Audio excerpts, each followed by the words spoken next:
2026ನೇ ಪ್ರಶ್ನೆ ಸೋರಿಕೆ ಹಗರಣ ಎಲ್ಲ ಯುವಕರಿಗೆ ಅಮೃತ ಕಾಲ ಅಂತ ಹೇಳಿ ಬೊಗಳೆ ಭಾಷಣವನ್ನು ಮಾಡ್ತಾ ಇದ್ದಂಥ ಪ್ರಧಾನಮಂತ್ರಿಗಳು ಇದು ಮಾಫಿಯಾಗಳಿಗೆ ಸುವರ್ಣ ಕಾಲ ಅಂತೇಳಿ ಮಾಡಿದ್ದಾರೆ. ವಿದ್ಯಾರ್ಥಿಗಳಿಗೆಲ್ಲರಿಗೂ ಸಹ ರಾವು ಕಾಲದ ಪರಿಚಯವನ್ನು ಮಾಡಿಸ್ಕೊಟ್ಟಿದ್ದಾರೆ.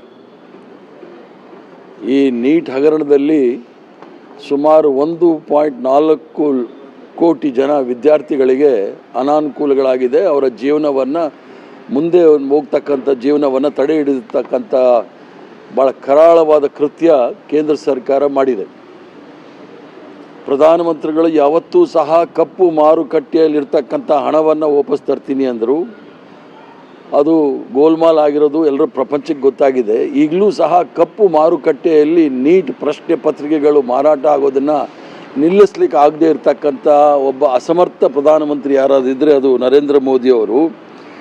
ಕಳೆದ 5 ವರ್ಷಗಳಲ್ಲಿ 15 ರಾಜ್ಯಗಳಲ್ಲಿ 41 ಬಾರಿ ಪ್ರಶ್ನೆ ಪತ್ರಿಕೆಗಳು ಸೋರಿಕೆ ಆಗಿದೆ. ಇದರ ಬಗ್ಗೆ ಯಾವುದೇ ರೀತಿಯ ಕ್ರಮವನ್ನು ಸಹ ಇವರು ತೆಗೆದುಕೊಳ್ಳೋಕೆ ಆಗ್ತಾ ಇಲ್ಲ. ಇವೆಲ್ಲವೂ ಸಹ ಕಾರಣ ಸಂಪೂರ್ಣವಾಗಿ ಆಡಳಿತ ಕುಸಿತ ಆಗಿರ್ತಕ್ಕಂಥದ್ದು. ಮತ್ತು ಏನು ಪ್ರಧಾನಮಂತ್ರಿಗಳು ಶಿಕ್ಷಣ ಕ್ಷೇತ್ರವನ್ನು ಔಟ್ಸೋರ್ಸ್ ಮಾಡಿದ್ದಾರೆ RSSನವ್ರಿಗೆ, ಅವರು ಸಂಪೂರ್ಣವಾಗಿ ಅವರ ಹಿಡಿತಕ್ಕೆ ಹಿಡ್ಕೊಳ್ಳುವಾಗ ಈ ಎಲ್ಲ ದುರಂತಗಳು ನಡೆದಿರ್ತಕ್ಕಂಥದ್ದು ನಾವು ನೋಡಿದ್ದೀವಿ. 2013-14ರಲ್ಲಿ ಬಲವಂತವಾಗಿ ಈ ನೀಟನ್ನು ನಮ್ಮ ಮೇಲೆ ಏರಿಕೆ ಮಾಡಿದರು. ಸುಮಾರು 90ಕ್ಕೂ ಹೆಚ್ಚು ರಾಜ್ಯ ಮಟ್ಟದ ಸ್ವತಂತ್ರ ಪರೀಕ್ಷೆಗಳು ನಡೀತಾ ಇತ್ತು. ಅದು ಕರ್ನಾಟಕದಲ್ಲಿ ನಾವು ಇತಿಹಾಸವನ್ನು ಸೃಷ್ಟಿ ಮಾಡಿರ್ತಕ್ಕಂಥದ್ದು. CET ಮೂಲಕ ನಾವು ಆಯ್ಕೆಗಳನ್ನು ಮಾಡ್ತಾ ಇದ್ವಿ. ತಮಿಳುನಾಡು ಇದರಿಂದ ಭಾರಿ ಅನಾಹುತ ಆಗಿದ್ದು ಕರ್ನಾಟಕ ರಾಜ್ಯ ಮತ್ತು ತಮಿಳುನಾಡಿಗೆ. ಅಲ್ಲಿ ತಮಿಳುನಾಡಲ್ಲಿ ಒಂದು ಹೆಣ್ಮಗಳು ಸೂಸೈಡ್ ಕೂಡ ಮಾಡ್ಕೊಂಡಿರ್ತಕ್ಕಂಥದ್ದು ನಾವು ನೋಡಿದ್ದೀವಿ. ಸುಪ್ರೀಂ ಕೋರ್ಟ್ ಆರಂಭದಲ್ಲಿ ನೀಟ್ ವಿಚಾರದಲ್ಲಿ ಇದು ಅಸಂವಿಧಾನಿಕವಾಗಿ ಅಂತ ಹೇಳಿದಾಗಲೂ ಸಹ 2016ನೇ ಇಸ್ವಿನಲ್ಲಿ ಅದನ್ನು ಪುನಃ ಸರ್ಕಾರದವರು ತಂದರು. ಇದು ನೀಟ್ ಹಗರಣ ಏನಾಗಿದೆ ಅಂತ ಹೇಳಿದ್ರೆ ಇದು ವಿದ್ಯಾರ್ಥಿಗಳನ್ನು ಆಯ್ಕೆ ಮಾಡ್ತಕ್ಕಂಥದ್ದಲ್ಲ, ಇದು ಕೋಚಿಂಗ್ ಸೌಲಭ್ಯದ ಪರೀಕ್ಷೆ ಎಂಬುದನ್ನು ಬಹಿರಂಗಪಡಿಸಲಾಗಿದೆ. ಅದರಲ್ಲೂ ಸಹ ಇದರಲ್ಲಿ ಭಾಷಾಂತರ ದೋಷದಿಂದ 24,000 ವಿದ್ಯಾರ್ಥಿಗಳು ಕೂಡ ಆಗ ಹಾನಿಗೆ ಒಳಗಾಗಿದ್ದರು.